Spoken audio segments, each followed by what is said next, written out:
நீதிமன்றங்கள் அப்படின்னு ஒன்று இருக்குங்கிறத பார்த்துக்கணும். மத்திய அரசுக்கு தனி ரோல், மாநில அரசுக்கு தனி ரோல்ங்கிறத புரிஞ்சுக்கணும். சட்டம் ஒழுங்குங்கிறது மாநில அரசு தான் இருக்கு, மத்திய அரசு இல்லைங்கிறத புரிஞ்சுக்கணும். சிபிஐ உள்ள வர முடியும். சிபிஐ சென்ட்ரல் ஏஜென்சி நேரடியாக உள்ள வர முடியாது. ஒன்று நீதிமன்றம் உத்தரவிட்டுருக்கணும், இல்லாட்டி மத்திய மாநில அரசுகள் உத்தரவிட்டுருக்கணும். இப்படின்னா தான் சிபிஐ வர முடியும். என்ஐஏ உள்ள வர முடியாது. அங்கே டெரர் ஆங்கிள் ஏதாவது இருந்தால் மட்டும்தான் வர முடியும். இடி உள்ள வர முடியாது, எதாவது எஃப்ஐஆர் இருந்தால் தான் வர முடியும். ஸோ சென்ட்ரல் ஏஜென்சிஸ் எல்லாமே தான் விரும்பினா நேரடியாக வர்றதுக்கான வாய்ப்பு இல்லைங்கிறத நீங்கள் முதல்ல புரிஞ்சுக்கணும்.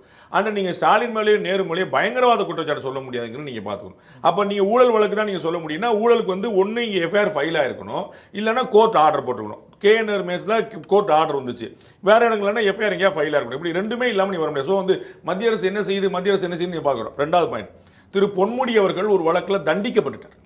உயர் நீதிமன்றம் தண்டிச்சிருச்சு, உச்ச நீதிமன்றம் நிறுத்தி வச்சிருச்சு. என்ன செய்வார்? அப்ப வெளியே இருக்கிறார்.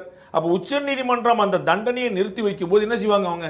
உங்களுக்கு புரியுங்களா? அப்ப நம்ம வந்து இவங்களுக்கான ஒரு வாய்ப்புகள் பார்க்கிறோம்ல. அப்ப வந்து மத்திய அரசு என்ன செய்யுது? மத்திய அரசு போய் சர்வாதிகாரமா இருக்க முடியாது, நாட்டுக்கு நல்லது இல்லைல்ல.